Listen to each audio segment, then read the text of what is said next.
So I've gotten a lot of practice in the last few years of choosing my battles wisely. It's something that's very difficult to do, something that every time it comes up, I struggle with it. There was most of the time I try to let things go and just let it be what it's going to be. But recently there's come up something where I wasn't willing to do that, that it was a battle I was going to fight. Now the situation has changed a little bit and kind of gone into the gray area of, is this a battle I should be fighting or not? Or should I not be fighting it? So I'm struggling with this idea of uh, which battles do I choose to fight and which ones do I just walk away from? And so that's what I want to talk about today is how to decide that, how to decide which battles are worth fighting for and things that you want to go after, and which ones are the ones that we should just let go of. We tend to be one of two different sides of the spectrum.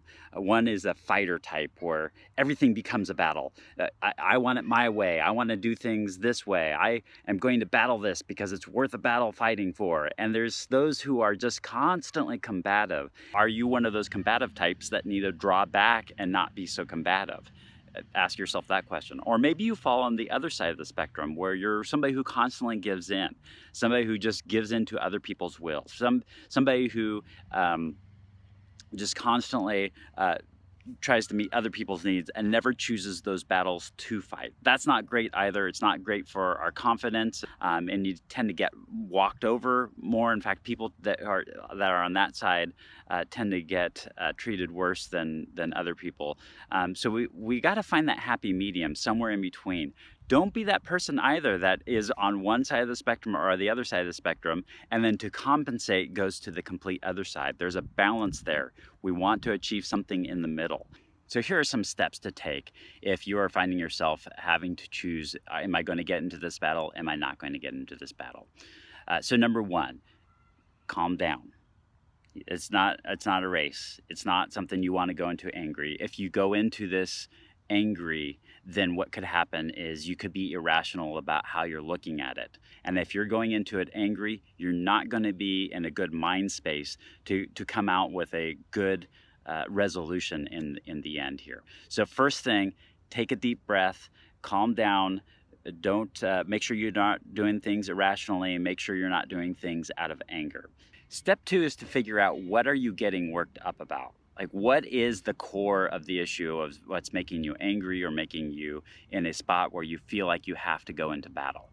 What is the core of that? I think a lot of times we'll find that there could be multiple things that are contributing into how you're feeling or feeling why you should go into battle.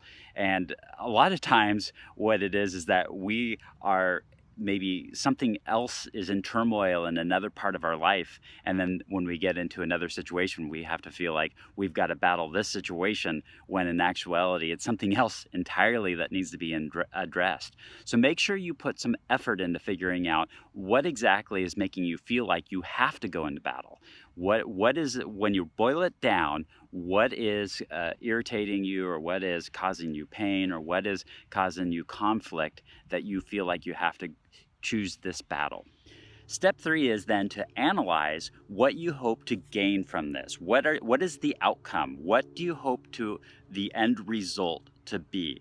A lot of times it's for control. It's something that you want, you just want control. Or possibly it's for something, revenge. You want to get even with somebody, and so that's why you're going into it. Possibly it's to prove a point to somebody. Quite often, at least from a conscious standpoint, that reason is that we want somebody's behavior to change.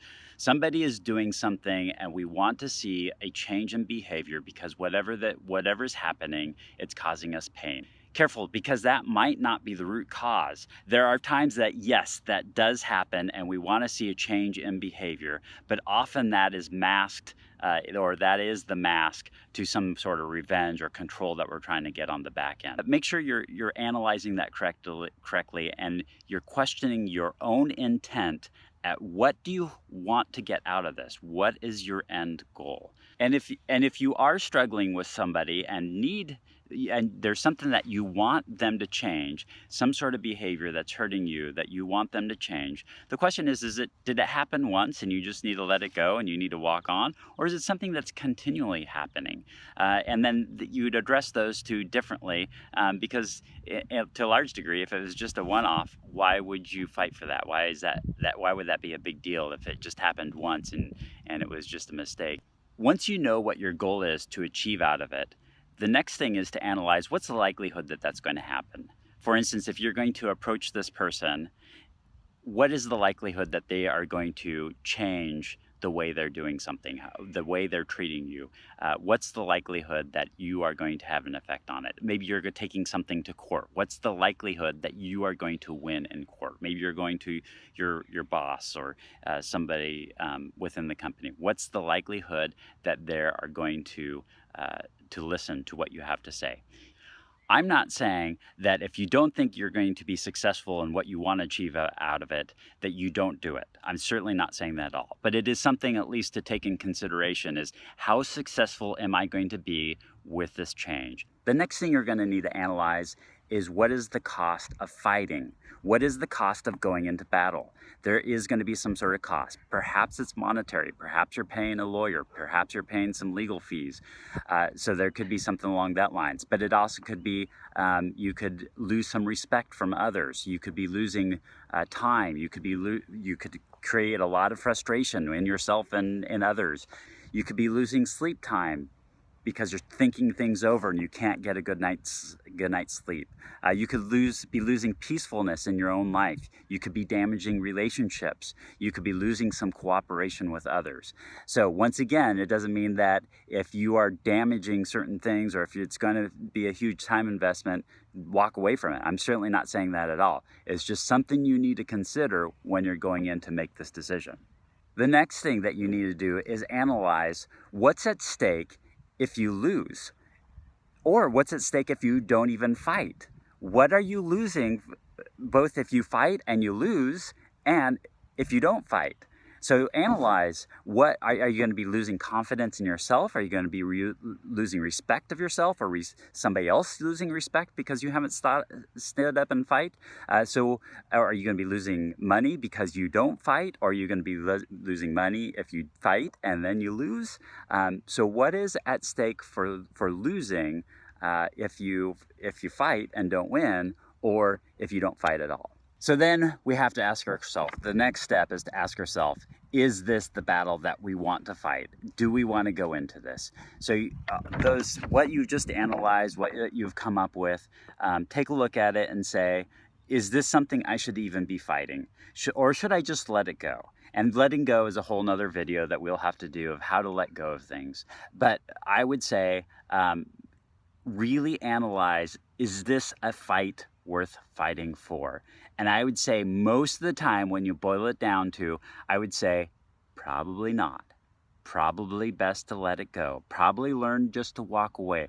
Probably learn just to be at peace with yourself. Probably learn to build a relationship with others and let things go, rather than be offended and then have to address things because you're always getting offended.